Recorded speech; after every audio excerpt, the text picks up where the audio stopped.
Živijo tukaj Valentin, ura je 12.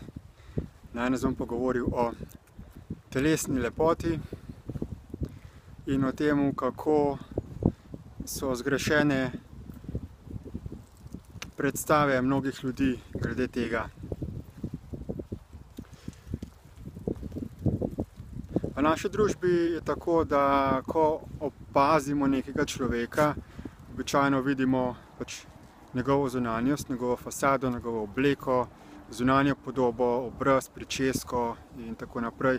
In na osnovi tega že začnemo presojati tega človeka, kakšen je, in do njega vzpostavljati nek odnos.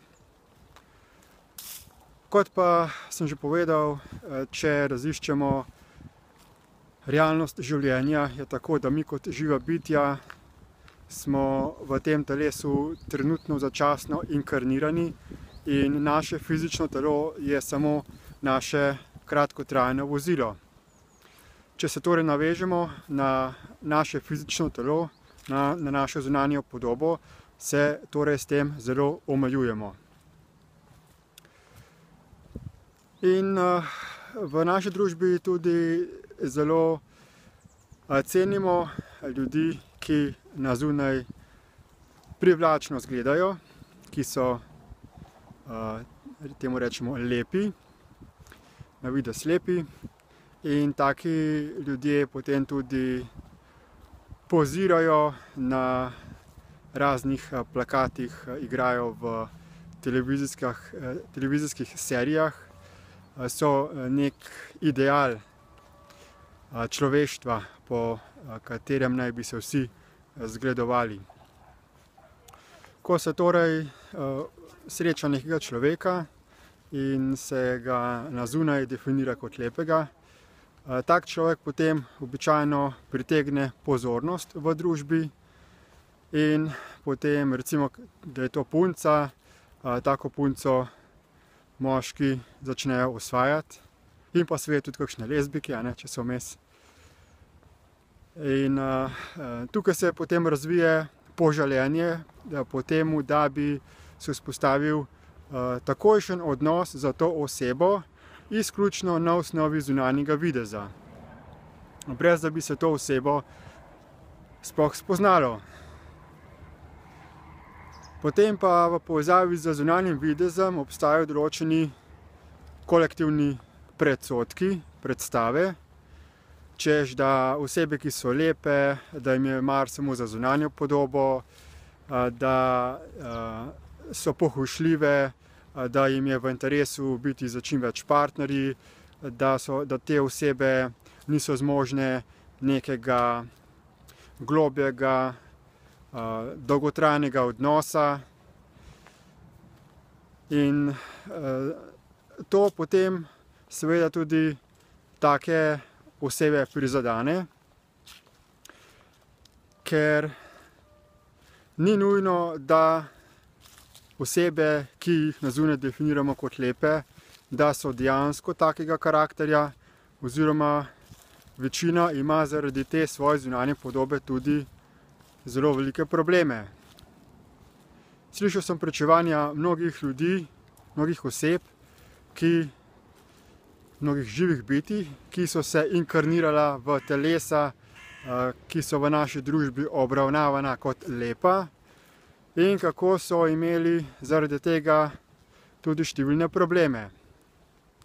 Zato, ker se nihče ni potrudil, da bi jih v resnici spoznal, kaj so. Cenili so samo njihovo zunanjo podobo in take osebe so se v bistvu počutile zelo osamljene.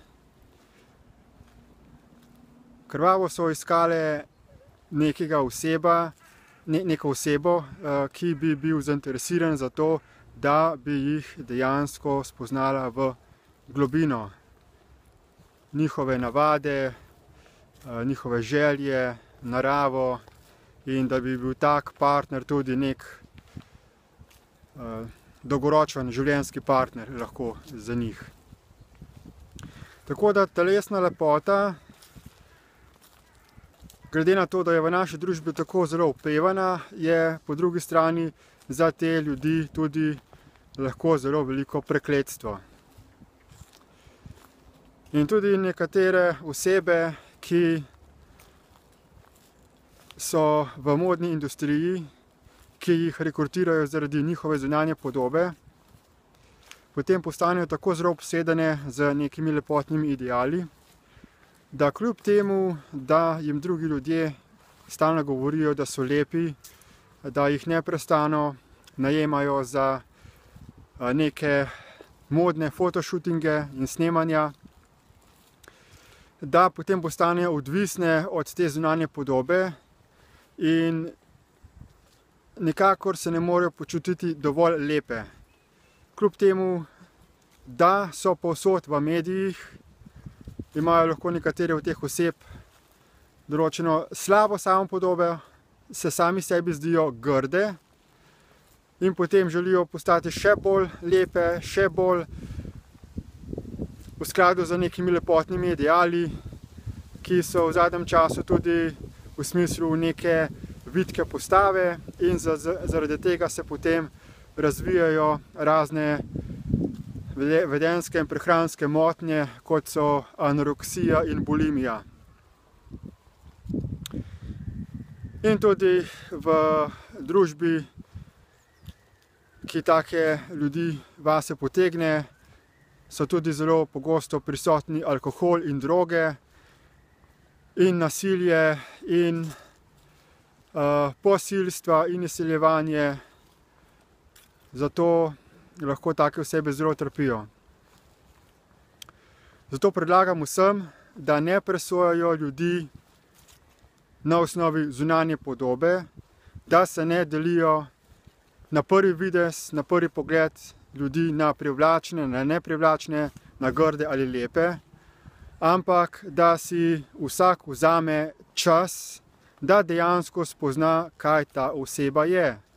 Ne samo njihova zunanja fasada, ne samo njihovo fizično telo, ki je neko začasno prevozno sredstvo, ki nam kot duhovnim živim bitjem omogoča izražanje v tem fizičnem svetu, v tej dimenziji obstoja, ampak da dejansko vzpostavljamo poglobljene, pristne in enakovredne medsebojne odnose. Kajti vsak od nas ima nek talent, neko posebnost, lahko temu rečemo neko konkurenčno prednost, in vsak od nas je košček mozaika v tem širnem, pestrem stvarstvu. Nekateri imajo telesno lepoto kot svoj talent, kot svoj adut in prednost, nekateri določen značaj, določen drug talent. Zato naj vsak pri sebi pogleda, kaj je njihov talent, kako lahko prispeva k pestrosti človeške družbe in tega stvarstva, predvsem pa, da ta naš talent, da te svoje talente uporabljamo za neke konstruktivne in podporne aktivnosti, da plemenitimo to družbo, da se začnemo povezovati, sodelovati, ne pa da so naši talenti namenjeni za medsebojno tekmovanje, razdvajanje in povzročanje trpljenja. Toliko glede tega, lepo se imejte in nasvidenje.